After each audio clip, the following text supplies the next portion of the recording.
800 យន្តហើយទៅកាលពី3ឆ្នាំមុនយើងមិនបាននិយាយគ្នាបែបនេះទេបងប្រុសកុំទាន់អើខឹងអីឆ្នាំនេះប្រាក់ចំណូលរោងចក្រមិនសូវល្អទេ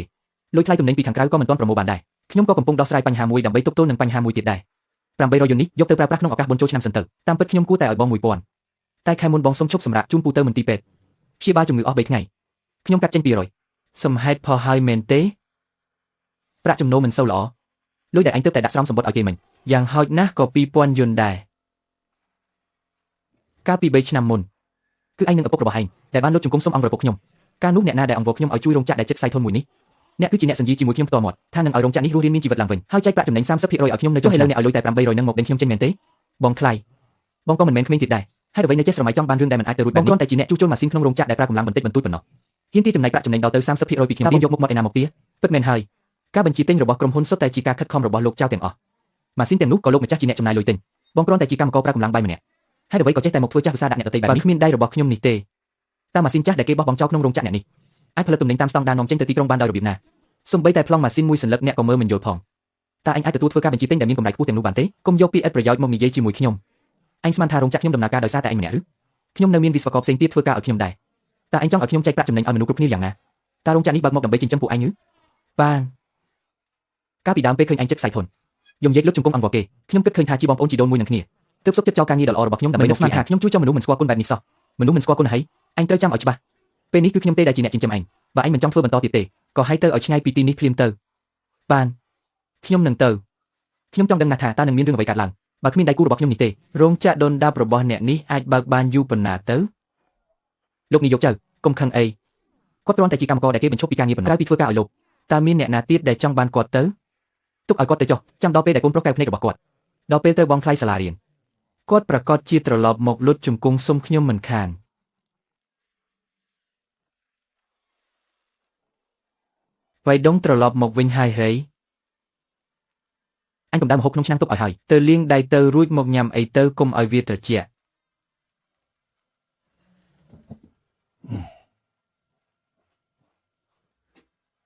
់ប៉ាត្រឡប់ពីធ្វើការវិញហើយវៃដងរោងចក្ររបស់ហៃទៅនោះចុងឆ្នាំនេះដល់ពេលចែកប្រាក់ចំណេញហើយមែនទេឆ្នាំនេះកូនស៊ីវយូខំប្រឹងរៀនណាស់ចិត្តត្រូវទៅរៀននៅទីក្រុងខេត្តហើយរៀននៅសាកលវិទ្យាល័យលំដាប់ថ្នាក់ខ្ពស់នេះក៏ជាត្រកូលចៅរបស់យើងដែលនឹងមាននិស្សិតសាកលវិទ្យាល័យដំបូងគេថ្លៃឈ្នួលសិក្សានិងថ្លៃស្នាក់នៅរបស់និស្សិតឆ្នាំទី1វាមិនមែនជាចំនួនទឹកប្រាក់តិចតួចទេយើងកំពុងត្រូវការលុយនេះជាបន្ទាន់ដើម្បីបង់ថ្លៃសាលាបាទពុកតាមពិតទៅបើថ្លៃស្នាក់នៅមិនគ្រប់គ្រាន់ទេពេលដែលខ្ញុំទៅដល់ក្រុងខ្ញុំអាចដាក់ពាក្យសុំធ្វើការងារក្រៅម៉ោងបានពុកកុំធ្វើការហត់នឿយពេកអីកុំឃើញមួយរយៈនេះពុកហត់រហូតដុសសក់ស្កើច្រើនណាស់ឯឲ្យទៅវិញទោះបីវាមានចរិតឆេវឆាវបន្តិចមែនតែវាក៏ជាប្អូនជីដូនមួយបង្កើតរបស់បងដែរពេលឆ្នាំកន្លងមកនេះបងបានជួយរៀបចំរោងចក្រវាឲ្យមានជីវិតឡើងវិញតាមកិច្ចព្រមព្រៀងដើមគឺទទួលបានប្រាក់ចំណេញ 30ប្រហែលជាគ្រប់គ្រាន់សម្រាប់ថ្លៃសិក្សារបស់កូនតូចយើងហើយសម្រាប់គ្រួសារយើងទាំងមូលឲ្យបានឆ្លងឆ្នាំដោយសុខសាន្តវៃដងតើខាងហៃតើមានបញ្ហាអ្វីឬមានរឿងអ្វីកើតឡើងមែនទេប្រាក់ចំណេញឆ្នាំនេះ800 យន្តមានតែប៉ុណ្្នឹងទេខា800 យន្តកាលពីដំបូងពេលហៃទៅលុបជង្គង់អង្វរឲ្យអ្នកទៅជួយគេមិនមែនគេធ្លាប់សន្យាថានឹងចែកចំណេញ 30% ឲ្យអ្នកទេគិតទៅវាគួរតែបានយ៉ាងហោចណាស់ក៏រាប់ម៉ឺនយន្តដែរហើយអ្វីបានជាឲ្យមកតែ800 យន្តទៅវិញ800 យន្តធ្វើបែបនេះវាពេកហើយគ្រូសាពូរបស់គេឆ្នាំនេះទើបតែទិញទូរទស្សន៍ពណ៌ថ្មីឲ្យកូនប្រុសហៃទៅវិញស្លៀកពាក់សុទ្ធតែមាសពេជ្រហើយអ្វីបានជាដល់ពេលអ្នកគេបែរជាឲ្យតែ800 យន្តទៅវិញខ្ញុំនឹងទៅគិតបញ្ជីជាមួយវាឈប់សិនកុំចិត្តចូលរៀនមហាវិទ្យាល័យហើយណាចេះតែចង់ប្រើកម្លាំងបាយទៅឆ្លុះប្រកែកជាមួយមនុស្សអសិលធម៌បែបនោះមានតែធ្វើឲ្យខូចអនាគតកូនឯងទេវាមានតម្លៃដែរប៉ាគាត់ធ្វើបែបនេះគឺមើលងាយប៉ាពេកហើយបើការនោះមិនមែនព្រោះតែប៉ារោងចក្រចិត្តដួលរលំរបស់វាច្បាស់ជាបិទទ្វារបាត់ទៅហើយប៉ាកំពុងធ្វើអ្វីហ្នឹងគឺប៉ាដែលខុសប៉ាជាមនុស្សចាស់ដែលល្ងងខ្លៅមើលមនុស្សមិនច្បាស់ការនោះគ្រាន់តែគិតឃើញពីទំនាក់ទំនងសាច់ឈាមឃើញពូរបស់កូនយំសុំអង្វរគួរឲ្យអាណិតទើបប៉ាបង្ខំចិត្តបោះបង់ការងារមានស្ថិរភាពទៅជួយអតិថិជនម្នាក់នោះទៅវិញខ្ញុំធ្វើឲ្យអ្នកធ្លាក់ក្នុងភ្នក់ភ្លើងតើខ្ញុំអាចសងគុណអ្នកដោយរបៀបណាគ្រូសាយើងមួយនេះ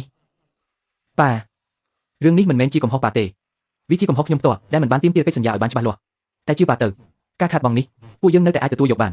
នរបស់របរតិចតួចដែលឲ្យទៅលួចយកទៅនោះដល់ពេលមួយវានឹងត្រូវសងត្រឡប់មកវិញ10 ឬ100 ដងការខាតបង់គឺជាពរជ័យទោះពាក្យនេះគ្រាន់តែជាការលួងលោមអ្នកទុនខ្សោយក៏ដោ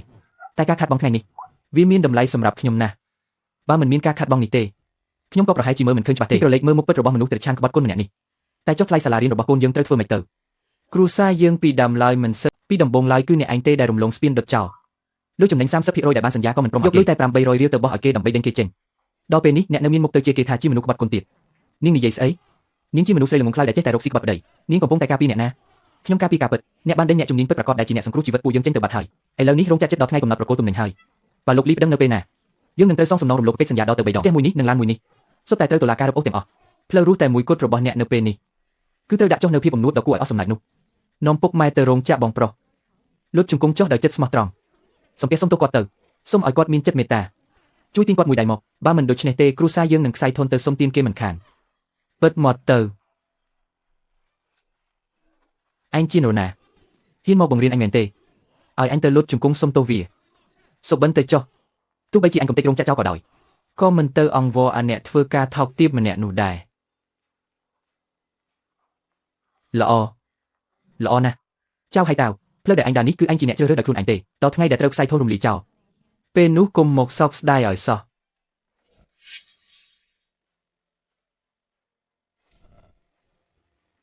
លោកលីវហេតុអ្វីលោកមកដល់ទីនេះដោយផ្ទាល់បែបនេះសូមអញ្ជើញចូលមកខាងក្នុងសូមអញ្ជើញអង្គុយចុះលោកលីវលោកជួយស្ដាប់ការបកស្រាយរបស់ខ្ញុំសិនទំនិញទាំងនោះយើងកំពុងតែដេញដោលផលិតឲ្យទាន់ពេលវេលាហើយគ្រាន់តែថ្មីនេះនៅរោងចក្រមានបញ្ហាបច្ចេកទេសបន្តិចបន្តួចប៉ុណ្ណោះដល់ហើយសៅហើយតើឯងចង់កុហកខ្ញុំដល់ពេលណាទៀតខ្ញុំបានស៊ើបអង្កេតច្បាស់អស់ហើយរោងចក្ររបស់ឯងមិនបានដំណើរការតតែសោះសូម្បីតែអ្នកបច្ចេកទេសដែលអាចបញ្ជាម៉ាស៊ីនបានម្នាក់ក៏ឯងឯងយកអ្វីមកប្រគល់ទំនិញឲ្យខ្ញុំ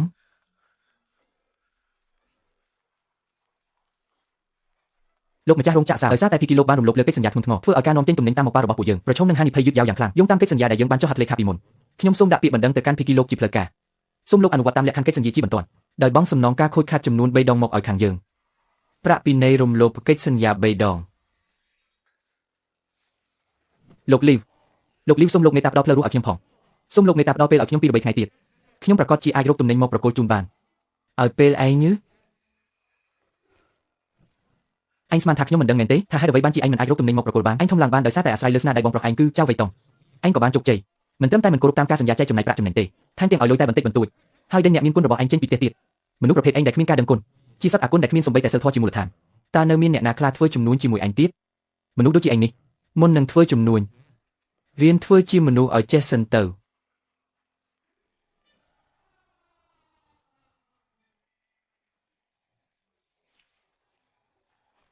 លោកប្រធានចៅមហន្តរាយហើយហេនហោចអស់ហើយមន្ត្រីតុលាការមកដល់ហើយកាន់នេះធនាគាររបស់យើងទើបតែត្រូវបានគេបង្កប់ភ្លាមថាបង្កក់កាន់នេះលោកចៅហ្វាយមន្ត្រីតុលាការកំពុងយកលិខិតទៅបិទនៅរោងចក្រហើយអ្វីទាំងអស់ត្រូវបានគេរឹបអូសអស់ហើយ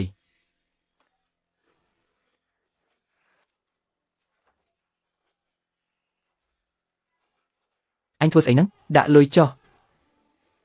នេះយកទៅឲ្យអ្នកទៅយកទៅសងបំណុលគេមែនទេសៅហើយតើអញវាពិតជាមនុស្សអសកម្មឥតប្រយោជន៍មែនរោងចក្រដែលរកលុយបានយ៉ាងល្អសោះត្រូវអញដែលជាមនុស្សក្បត់គុណនេះបំផ្លាញចោលអស់គ្មានសល់តែខ្ញុំតាមអញគឺព្រោះតែលុយទេឥឡូវនេះអ្នកសៃធនហើយប្រាក់នេះទុកជាប្រាក់សំណងនៃការបញ្ឈប់ពីការងារទៅចុះ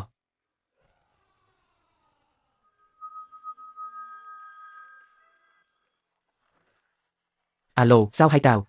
មន្ត្រីតុលាការមកដល់ហើយផ្ទះវីឡាដ៏ប្រណិតរបស់អ្នករួមទាំងផ្ទះចាស់នៅស្រុកស្រែផងដែរទើបតែត្រូវបានគេបិទសញ្ញាសម្គាល់ដកហូតទាំងអស់ហើយ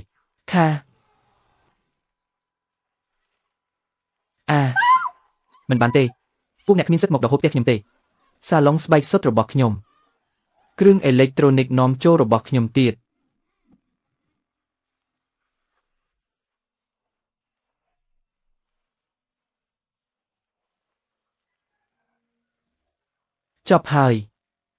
ចប់អស់ហើយ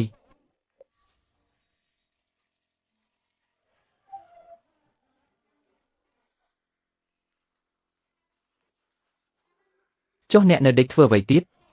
ម្ចាស់បំណុលនឹងមកដល់មុខផ្ទះឆាប់នេះហើយតើអ្នកចង់ឃើញពួកយើងទាំងគ្រួសារស្លាប់ទាំងអស់មែនទេតើខ្ញុំអាចធ្វើអ្វីបានទៀត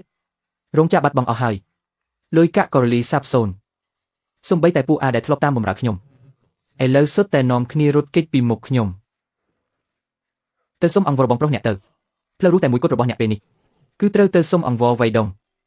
សុំឲ្យគាត់អាណិតឃើញដល់ភាពជាបងប្អូនហើយជួយអ្នកម្ដងទៅទោះបីជាត្រូវទៅធ្វើជាកម្មករនៅរោងចក្រគាត់ក៏ដោយក៏នៅអាចរកបាយហូបបានដែរខ្ញុំមិនទៅទេ ពេលនោះខ្ញុំជេរគាត់យ៉ាងមិនខ្លះពួកអ្នកមិនមែនមិនដឹងនោះទេឥឡូវខ្ញុំត្រូវទៅអង្វរនាងនាងមុខជីជន់ឆ្លីអាប់អន់ខ្ញុំមិនខានឯងនៅមានមុខមកនិយាយរឿងសេចក្តីថ្លៃថ្នូរទៀតអីពេលនេះឯងមិនទាន់ទាំងស្មើនឹងសត្វឆ្កែផងបើឯងមិនទៅគ្រួសារយើងទាំងមូលចាំតែដាច់ពោះស្លាប់តាមចិញ្ចើមផ្លូវហើយទៅលុតជង្គង់អង្វរនាងឲ្យត្រឡប់មកវិញឲ្យបាន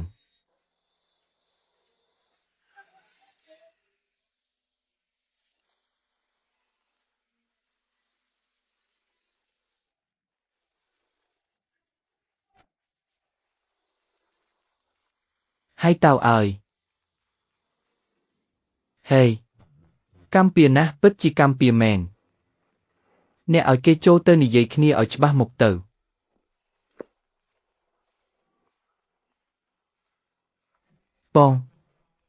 បងប្រុសខ្ញុំខុសហើយខ្ញុំវាពិតជាតែឆាន់មែនខ្ញុំដឹងកំហុសពិតមែនហើយសូមបងមេត្តាខ្ញុំផងបងជាមនុស្សចិត្តទូលាយសូមចាត់ទុកខ្ញុំដូចជាខ្យល់បក់ទៅចុះជួយសង្គ្រោះខ្ញុំផងបើបងមិនជួយខ្ញុំទេគឺខ្ញុំត្រូវជាប់គុកពិតមែនហើយបងប្រុស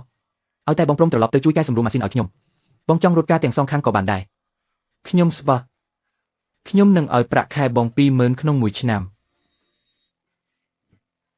សភ័យ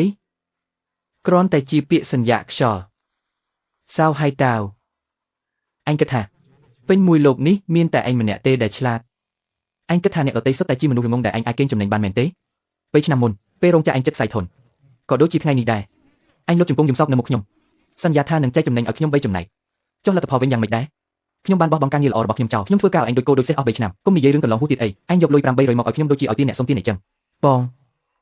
ខ្ញុំពិតជាវង្វេងស្មារតីមួយពេលមែនយើងជាបងប្អូននឹងគ្នាបាក់ឆ្អឹងក៏នៅជាប់សរសៃដែរបងមិនអាចឈោមើលខ្ញុំខ្សែធនរហូតដល់ស្លាប់បានទេបងប្អូនណាហេឈាមចុះមិនមែនជារបស់សម្រាប់ឲ្យមនុស្សអត់ប្រយោជន៍ដូចឯងបិទឈាមយកទៅធ្វើជាដើមទុននោះទេពេលដែលអញកាត់ប្រាក់ខែខ្ញុំ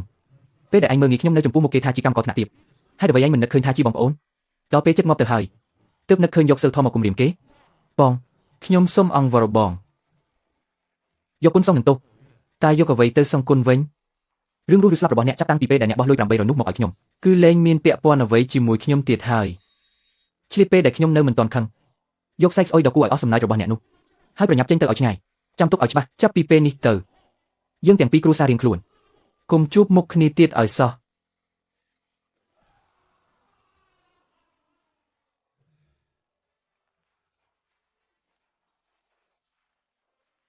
វាយដងឲ្យគ្រួសារពូទី2របស់អ្នកនោះខ្ញុំបានឃើញច្បាស់អស់ហើយពួកគេសុទ្ធតែជាមនុស្សអាសោចគ្មានសិលធម៌នៅក្នុងរោងចក្រមានសន្តិសុខតាមដានពួកគេចូលមិនរួចទេប៉ុន្តែខ្ញុំខ្លាចពួកគេទៅរងចាំស្ទាក់ផ្លូវនៅផ្ទះចាស់របស់អ្នកយើងត្រូវតែប្រុងប្រយ័ត្នបន្តិចអ្នកគួរតែរើទៅនៅកន្លែងផ្សេងវិញទៅការបញ្ជាទិញក្រៅប្រទេសមុនដែលឆ្នាំនេះយើងចំណេញសុទ្ធជាង 60,000 ឥឡូវនេះអ្នកលេងខ្វះខាតលុយកាក់ហើយស្ដាប់ការណែនាំរបស់ខ្ញុំចុះទៅឯទីរួមខេត្តទៅទិញផ្ទះល្វែងឲ្យល្អបំផុតមួយប្រភេទដែលមានសន្តិសុខយាមកាយយ៉ាងតឹងរ៉ឹងនោះហើយរើផ្ទះទៅនៅទីនោះតែម្ដងទៅ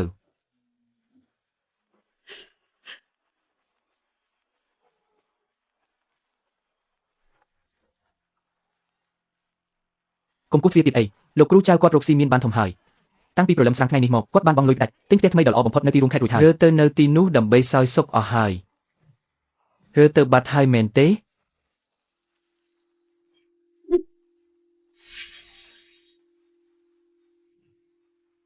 ចុះឯណាហើយតើវិញ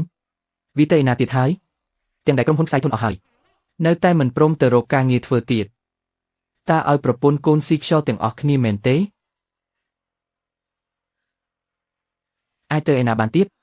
ប្រកាសជាទៅលេងល្បែងស៊ីសងទៀតហើយជីវិតនេះតើត្រូវរស់បន្តយ៉ាងម៉េចទៅសំបីតែលុយទិញថ្នាំក៏គ្មានដែរ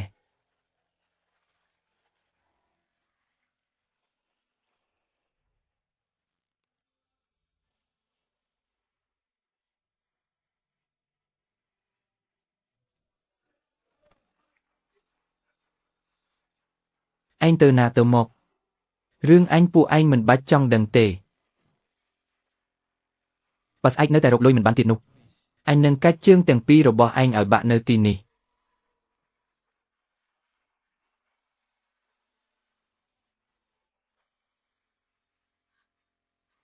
សៅហើយតាំងអញធ្វើស្អីហ្នឹងយកមកវិញនោះជាលុយថ្លៃសាលារៀនរបស់កូនឯងយកទៅមិនបានទេ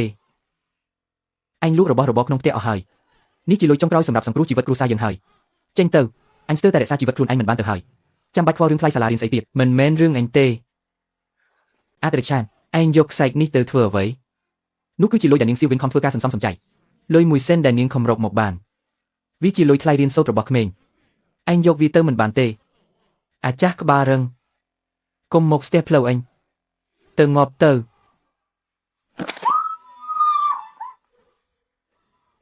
អាត្រិឆានអញវាសត្វត្រិឆានដែលហ៊ានវាសំបីតែឪពុកបង្កើតខ្លួនឯងហេតុអ្វីបានជាអញបង្កើតកូនដែលជាសត្វត្រិឆានបែបនេះមក